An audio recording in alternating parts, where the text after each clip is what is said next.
Résolution du couple F5.1 star 2.0. Ce couple se situe au niveau 4 sur le graphe des chemins. Et il a comme solution optimale, une solution optimale, le couple coquillage-shield, comme le couple qui le précédait. On va résoudre rapidement ce couple qui est d'ailleurs assez rapide puisqu'il est au niveau 4 sur le graphe des chemins. C'est quatuor plus 3 corps, c'est quatuor plus 3 corps, HD shield plus T shield.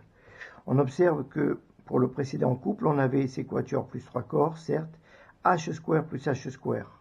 Donc cette orientation du fragment C quatuor convenait. Elle ne convient plus ici car elle doit faire intervenir le fragment T shield descendant. Aussi, on va modifier l'orientation du fragment C quatuor que l'on préserve à gauche de l'axe de coupe et on dégage T shield à droite comme fragment de mouvement. C quatuor plus 3 corps, HD shield plus T shield. On arrive bien à coquillage shield. De 2C plus H square plus de 2C. À ce niveau, on ne s'y attarde plus. On va même arrêter de le dire. On va observer un petit peu les informations sur le graphe des chemins.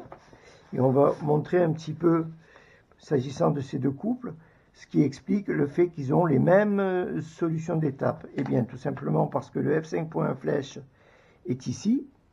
Le F5.1 star 2.0 est ici. Ils sont tous les deux au niveau 4 sur le graphe des chemins. Ils n'ont qu'une seule solution optimale.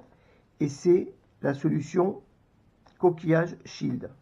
Tout à l'heure, nous avons montré comment on était remonté à F5.1 flèche. Voyons comment on remonte à F5.1 star 2.0. Et on fera remarquer que, également, F5.1, toujours objet de apolarité.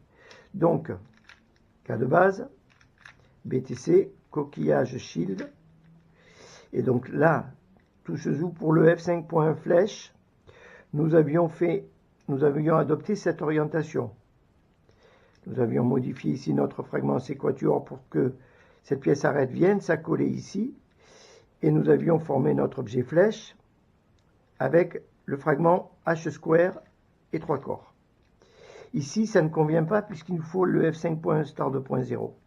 Donc on va dégager la paire ici du fragment HD shield puisque le fragment star 2.0 est composé du fragment HD shield 3 corps. Il faudra observer qu'on peut l'obtenir également avec le fragment de 2C. Si on observe l'objet sur cette orientation-là, nous avons bien ici, sur cet axe de coupe, le fragment de 2C et à droite de cet axe de coupe, le fragment 3 corps.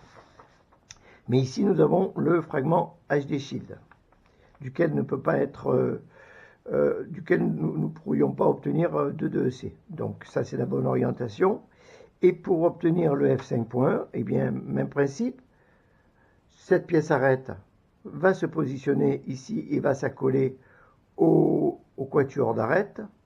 Et on aura F5.1. Vous avez observé que dans cette orientation, ce n'est plus cette arête-là qui allait s'accoler au quatuor d'arête, mais celle-ci. Et c'est ce qui va déterminer la polarité. Ici, nous avons le F5.1 en polarité L, orientation basse, que vers la gauche, polarité L. On modifie l'orientation de notre fragment C quatuor, puisque nous le savons depuis, les fragments HD shield et T shield ne peuvent pas modifier leur orientation. Et là, nous obtenons le F5.1 R. Et évidemment, toujours star 2.0. Pour résoudre vers coquillage shield, bien, on repère la tête de l'objet. Non, on dit des sottises là. Donc, coquillage shield. Non, c'est ça. Donc, on a bien la tête de notre objet shield ici. Ici, sans trivialité, la queue de l'objet qui va venir former l'objet shield. Ici, nous avons le quatuor un quatuor d'arête avec un coin. L'objet coquillage, on le voit, n'est composé de 4 coins regroupés, de 4 pièces arêtes regroupées, et de 4 coins également. avec le fragment 3 corps, on complète cette pièce et former l'objet coquillage. Coquillage shield. Je crois qu'on a été très bavard inutilement. Et on termine la résolution de ce couple.